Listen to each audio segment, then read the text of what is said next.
All right, let's get right into it. Today we're tackling a huge question.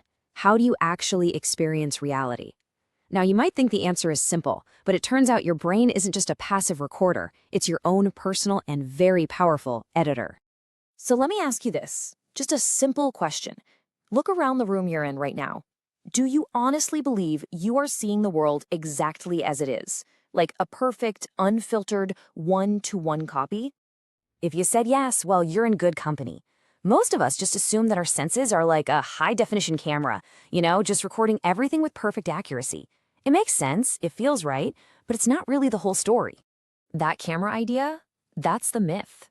The reality is so much cooler. Your brain is not a passive recorder. It's an active, and I mean really active editor. It's constantly taking in these incomplete signals from the world and building a story about what's out there.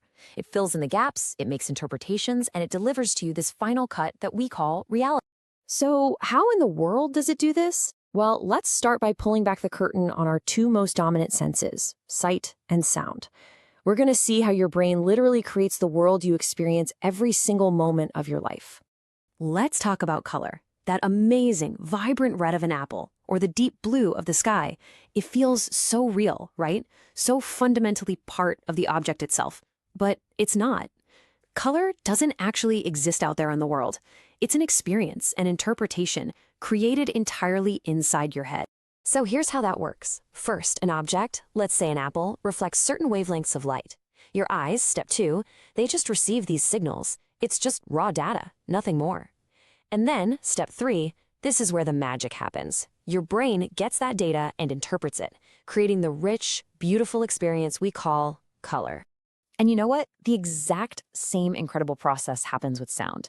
We think of sound as something that's, just out there, traveling through the air. But what's actually traveling are just pressure waves, vibrations. And on their own, they are completely and utterly silent. It's your brain that's the master sound designer. It takes those simple, silent vibrations and transforms them into literally everything you hear.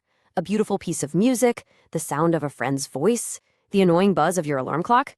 Without your brain, the entire world is silent. Okay, so this editing job isn't just for stuff on the outside like light and sound. Your brain is also constructing your internal experiences, things like how you perceive the passage of time and even how you see movement itself.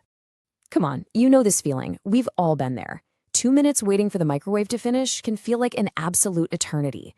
But then 2 hours having a great conversation with a friend, it can vanish in a flash. That's not just in your head. Well, actually, it is in your head. It's your brain actively managing your perception. When you're bored, your brain pays more attention to tracking time, and that makes it feel like it's dragging on.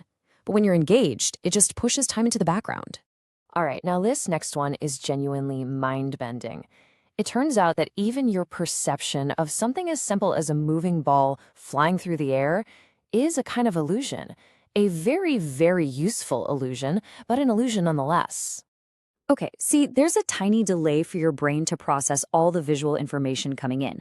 So to get around that, your brain does something incredible. It doesn't show you where a moving object is, it shows you where it predicts it's going to be a fraction of a second from now. This is what lets you react in time to catch that ball, but it means your perception of the present is actually a highly educated guess about the immediate future. You are literally perceiving the future. And this, of course, brings us to the biggest question of all. Why? Why does our brain go to all this trouble to edit and interpret and predict? Why not just show us the world exactly as it is? Well, the answer comes down to one simple, powerful word: survival. This quote really just nails the whole idea. Reality, as you experience it, isn't a recording. It is a custom-built simulation. It's not designed for perfect accuracy, it's designed for usefulness. It brilliantly filters out all the pointless information and highlights what you actually need to navigate the world, find food, and, of course, avoid danger. So what this all means is that every single color you see, every sound you hear, every second that ticks by, none of it is a direct recording of the outside world. It's more like a user interface, a dashboard that your brain has created specifically for you. It's your brain's best, most useful guess, and it's being updated constantly from moment to moment based on all the sensory data it's getting and all your past experiences.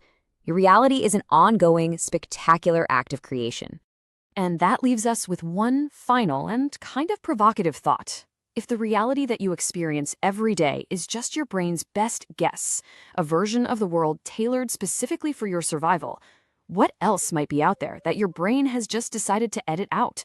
What are you not seeing?